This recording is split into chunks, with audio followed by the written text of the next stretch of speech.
अस्सलाम वालेकुम फ्रेंड्स, कैसे हैं आप सब। उम्मीद है आप सब खैरियत से होंगे। मैं हूं रुखसाना मसूद। रेमेडीज़ विद रुखसाना में आज आपकी बहन आपके लिए बड़ी ही ज़बरदस्त सी वीडियो लेके आई है आपकी स्किन वाइटनिंग, स्किन ग्लोइंग के लिए। और जिनकी स्किन पे बहुत ज़्यादा पिंपल्स होते हैं या उनकी स्किन जो है बहुत ज़्यादा जो है वो डैमेज हो गई है या उनकी स्किन फेशियल करवा करवा के जो है उनकी स्किन जो है वो अजीब सी हो गई है, तो बस फिर ये आज की रेमेडी आपने ज़रूर देखनी है। इंशाल्लाह बहुत ही हेल्पफुल होने वाली है आपके लिए। इससे पहले आप ज़रूर चैनल को सब्सक्राइब करें, लाइक करें और शेयर करना मत भूलिएगा। जी फ्रेंड्स, आज मैं आपको बताऊंगी कि मुल्तानी मिट्टी के साथ आप किस तरीके से मास्क बना सकते हो। ये आपकी स्किन को किस तरीके से फ्रेश लुक देगा इंशाल्लाह ताला। और इसमें हमें कौन सी ऐसी चीज़ें यूज़ करनी चाहिए जो आपके फेस के लिए ज़बरदस्त हों। मुल्तानी मिट्टी से ना सिर्फ आपकी स्किन का कलर फेयर होता है बल्कि आपकी स्किन पे पिंपल्स होते हैं उनको भी ठीक करता है। और बहुत ज़्यादा अगर आपकी स्किन ऑयली है तो ये ऑयली स्किन के लिए भी बहुत ही ज़बरदस्त है। चलिए फ्रेंड्स, बनाना स्टार्ट करते हैं। सबसे पहले आपने एक बॉल ले लेना है। इसमें सबसे पहले हमने ऐड करना है मुल्तानी मिट्टी का 2 टेबलस्पून आपने ले लेनी है।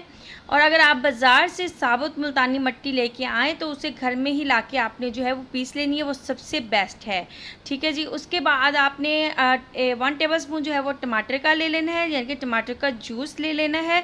इसके बाद हमने 1 टीस्पून आपने लेना है इसमें लेमन का रस। ठीक है, 1 टीस्पून आपने लेमन का रस ले लेना है। अगर आपकी स्किन सेंसिटिव है बहुत ज़्यादा तो आपने चंद ड्रॉप्स ही लेने हैं। ठीक है जी। इसके बाद हमने इसमें मिल्क ऐड करना है। तकरीबन मिल्क जो है हमने इसमें ऐड करना है 1 टेबलस्पून।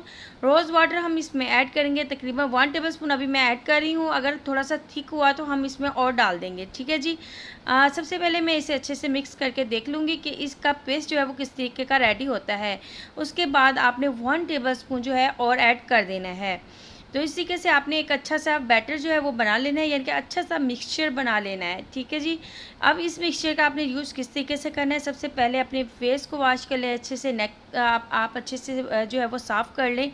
तो आपने अच्छे से अपने फेस पे अप्लाई कर लें, नेक पे अप्लाई कर लें, हैंड एंड फीट पे भी इसे अप्लाई कर सकते हो, जो आपकी स्किन वाइटनिंग के लिए बहुत ही ज़बरदस्त है। ठीक है जी। अब आपने इसे अप्लाई कर लेना है। तकरीबन आपने इसे तब तक रखना है जब तक ये बिल्कुल ड्राई ना हो जाए। मुल्तानी मिट्टी जब भी आप अपने फेस पे लगाते हो तो उसे बिल्कुल ड्राई होने देना है। उसके बाद ही आपने इसे वॉश कर लेना है। जैसे कि आप देख सकते हो कि बिल्कुल ड्राई हो चुका है। अब मैंने आपको जो है वॉश करके दिखा रही हूँ। अल्हम्दुलिल्लाह बहुत ही अच्छा रिज़ल्ट आया है। इसी तरीके से ये रेमेडी बनाएं, इंशाल्लाह ताला इससे आपको बहुत ही अच्छे बेनिफिट मिलेंगे और आपकी स्किन भी वाइटनिंग होगी। और वीक में आप इसका यूज़ जो है वो 2 से 3 बार कर सकते हो। जी फ्रेंड्स, इंशाल्लाह मैं एक तफसीलन वीडियो लेके आऊँगी मुल्तानी मिट्टी पे कि आपने कौन कौन सी स्किन पे इसे यूज़ करना होता है, किस तरीके से यूज़ करना होता है। अब मैं इजाज़त चाहती हूँ। ओके, अल्लाह हाफिज़।